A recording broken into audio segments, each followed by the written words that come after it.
Okay, top-down analysis continuation yung kanina. So ngayon makikita natin may red dito, and then may fair value gap dito. Lagay natin fair value gap. Fair value gap means imbalances na talagang pwedeng balikan, ano? So lumundag siya because maraming buyer.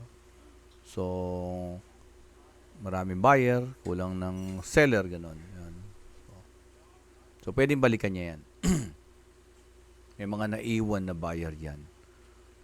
So kaya lang may lumabas na red, no? Red.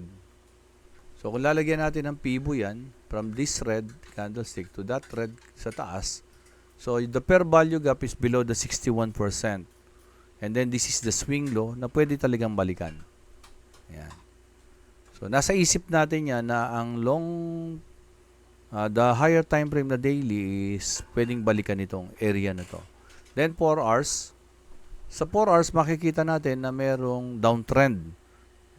Paanong downtrend? Kita kagad kasi this 3 candlestick, this is supposed to be, 1, 2, 3 are triple top. Ang triple top kasi is a sign of reversal. Pero a reversal or a momentarily retracement lang ito kasi the higher time frame, monthly, bullish yan. Huwag natin kalilimutan. So this 4-hour candlestick is a retracement. So may lumabas na green. Ano na ba to? Aakyat na ba? Hindi pa confirm. Kasi this is high, lower high, lower high, low, lower low, and lower low. So para magkaroon ng confirmation na aakyat ito, kailangan itong lower high na to is ma-break nito. So pag umakyat dyan yan, nag-pullback at nagkaroon ng break na structure, ayun. Confirm na na-break na yung 4-hour downtrend pero wala pa. So this is a confirmed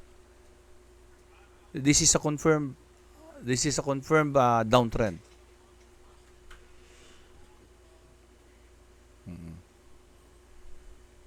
Okay?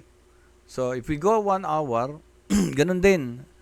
So yun nga lang merong nabuo na to uptrend on the 1 hour. Ayan. So this is downtrend on the 4 hours kanina. Downtrend din sa 1 hour, kaya lang may nabuo na uptrend. Yan. Nagkaroon ng tinatawag na, 'di ba, high, lower high. Dapat susunod niyan lower high, pero nagkaroon ng choke dito. And then nagkaroon ng break na structure, pullback, another break na structure. So possible na magkaroon ng pullback yan bukas. Yan. Pwedeng mag-entry dito. Saan ang TP? Ayun, no? Fair value gap.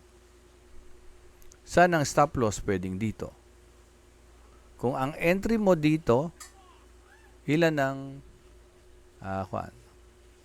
this is 168. Medyo malaki pa, no? Ito naman is 466. Ayun yung potential profit. Ito yung potential loss. Ngayon, para mas ideal ang entry, let us go to lower time frame. Ito na ngayon yung magiging range natin. Ito na. So, ang bias natin ngayon dyan is uptrend. Pero lower time frame uptrend lang. Ha? So, dito, yan. Pwedeng yan. Baba tayo ng 30 minutes. So, yan. I-narrow na, ikuha natin. No? So, pwedeng inarrow natin. Pwedeng, ayan, dito. Ayan. Pwedeng dyan. Ayan. Para mas, kasi ayan na yung trend eh. Ayan na yung trend, oh. Ayan. Low, higher low, high. So, posibleng mag-create ng higher high yan and then magpo-pull back for another higher low. So, dito, pwedeng mag-entry. Andito yung stop loss, andito yung TP. Yan. Again, kung susukatin, that is, ang resist around 263, ang TP around 467. Medyo malaki pa rin.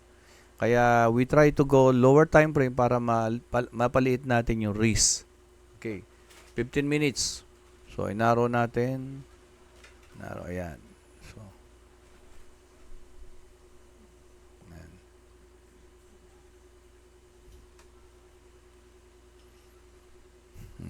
So, ayun pa, oh, meron pa pala doon sa taas. So, ayun. Yung paper value gap, oh. Ayun, oh, ito. Pwedeng balikan niya yan. So, ito ngayon, so, ideal, wag kang pumasok kasi mataas na yan. Hintayin mo mag-pullback. Hintayin mo mag-pullback to create another, ayan, sabi ko nga, low, higher low, to create another higher low. Ngayon, pag nakakita ka ng higher low dito, 15 minutes pa rin yan. Kaya, yung iba, mas maganda, to lower the risk, baba ka ng 5 minutes. Ayan. Ayan. Kung mapapansin nyo, ayan, oh, may another trend. Ba? So, kung ito, bumalik, o kaya naman mag-breakout, hintay kayo ng pullback bago kayo pumasok. Ayan. Kasi pwedeng ang mangyari dito, balikan niya yung, ito. Ayan. Ayan. So, since this is, ayan na siya. Ayan na. Pwedeng yan ay mag-breakout, balikan ito. So, pwede kang mag-entry dito.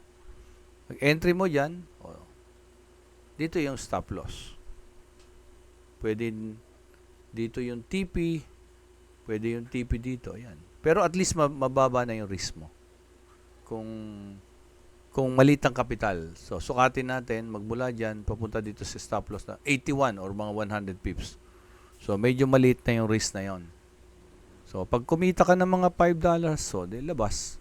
Pag gumanon, $5. Pag bumalik, pasok ulit.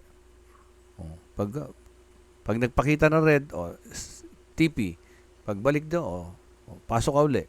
Kasi nga, this is uptrend. Kaya lang, remember, meron ditong tawag dito, supply zone. Diba sa 4 hours, this is a supply zone. Pwedeng yung pag-akyat niya na yan ay hanggang dyan lang.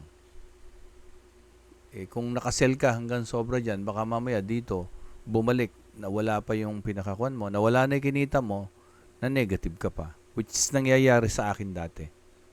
So, very important, if you have a lower capital, go to lower time frame. Ayan. Okay? So, this is the trading plan for tomorrow.